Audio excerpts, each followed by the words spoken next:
fix. If we gon' fix the U.S., we gotta start with them two letters, me and you. Somebody told us that the government wanna keep us broke, but the only reason why those people in the government is cause we ain't vote. And I ain't talking about the music clip was from My Vote Don't Count by Yellow Pain. What are the criteria we should use in evaluating different voting methods? Experts in the field have a lot of different criteria that they apply, but I'm going to simplify this by just bringing it down to three that I think are particularly important. The first is accountability.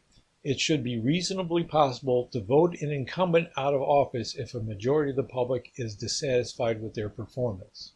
If you can't get rid of them, even though most of the public would like to, that's not a very accountable system. The second criterion is representativeness, and this has two sides to it. On the one hand, you want to represent the variety of views present in the public. On the other hand, you want to be able to show majority support across all these different views. Start with the first one here. It should be possible for a voter to vote for the candidate or party that most closely resembles their views or represents their views, and feel assured that that vote is going to have an effect on the outcome. On the other hand, you want all voters to feel like they did have a stake in the outcome so that there's majority or better support for the winner. The third criterion is simplicity, which just means that the voters should easily be able to understand how the outcome was arrived at in the counting process. Now, these first three voting methods that I want to evaluate all have in common that the voter can make only one choice in an election. They all pass the simplicity criterion, as is evidenced in the fact that they're the most widely used voting methods in modern democracies. Here in the United States, two of them are very common.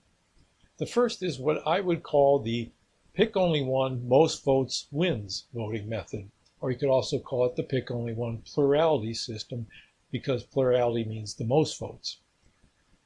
There's a tendency for this to become a two-party system, as I've talked about in other episodes of this program, and that is because if only one candidate's going to win and everyone else is going to lose, the two front runners are going to be the most important choices.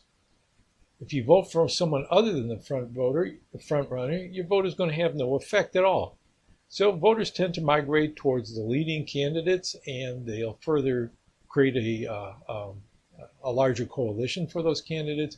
Results in finally two major parties and a lot of marginalized minor parties. So on accountability, how does this two-party system fare? It's hard to get rid of incumbents, as you can see by the track record in the United States. We're not always that enthused by the results of the governments and what incumbents are doing, but still we tend to re-elect them election after election or election. And that's largely because of the two-party system. In the general election, because there's only two viable candidates, one from each major party, it will take a lot of disgust at the incumbent to get his voters from that party to either stay home or vote for the other party. Now, there's a possibility, if it's a close election, if it's a competitive jurisdiction, for swing voters to make the difference. Swing voters are, of course, those who show a propensity to move from one party to another during different election cycles. So there's a possibility of getting rid of the incumbent if a majority of voters, that would be the other major party, and the swing voters all can make up a bigger percentage to get rid of her or him. But it's hard. Now, what if it's not a competitive jurisdiction, but it's the jurisdictions in which voters tend to lean toward one of the major parties? Well, here it's going to be even harder to get together a majority to vote against the incumbent, even though a majority may be dissatisfied with the incumbent. That party's voters are going to stick with the incumbent, and there may not be enough swing voters to make a difference. Now, there is another possibility for getting rid of the incumbent, and that is in the primary for that party. Here, the split vote becomes a problem. Now, say a majority of the party's primary voters want to get rid of the incumbent. Well, that is going to attract a lot of challengers because they see an opportunity to win the nomination. If those challengers split the dissatisfied voters' votes among them, the incumbent may retain a core of supporters that's large enough to get them to the nomination.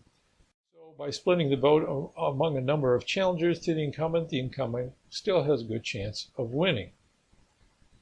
So hard to get rid of incumbents in a two-party system.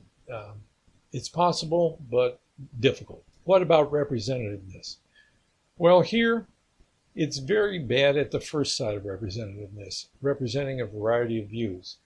If people vote for alternative party or candidate that best reflects their views, they're going to have no effect on the outcome. Folks who are even somewhat dissatisfied with one of the major parties but like it better than the other are going to be there even though they don't fully agree with it. On the other side, it does combine a lot of voices into large part of the public's support. If the candidate wins with a majority, that can show that at least they have a big segment of the public. But because the other major party is going to pull in a lot of candidates, that also shows that there's a large segment of the public that is opposed to the first candidate. So a bare majority, maybe, and that's better. That's better than just less than a majority, which is also possible, because if enough voters go to other parties, then each of the major parties may get a little less than a majority, but one of them wins just because they had more votes than the other. So that's not even majority support. It shows that a lot of voters didn't vote for the candidate who won. Mixed bag on representativeness, but overall I would give it a low score. The second voting method to consider is one that's very similar to the first, in that there's an election, you get to pick only one, but the candidate has to have a majority to win rather than simply more than anybody else. But it's got the same incentives as the other form. Because you have to get a majority to win, there's going to be two parties that have the best chance of getting the majority, and they're going to attract voters from other who might possibly have been voting for other parties because they like them better.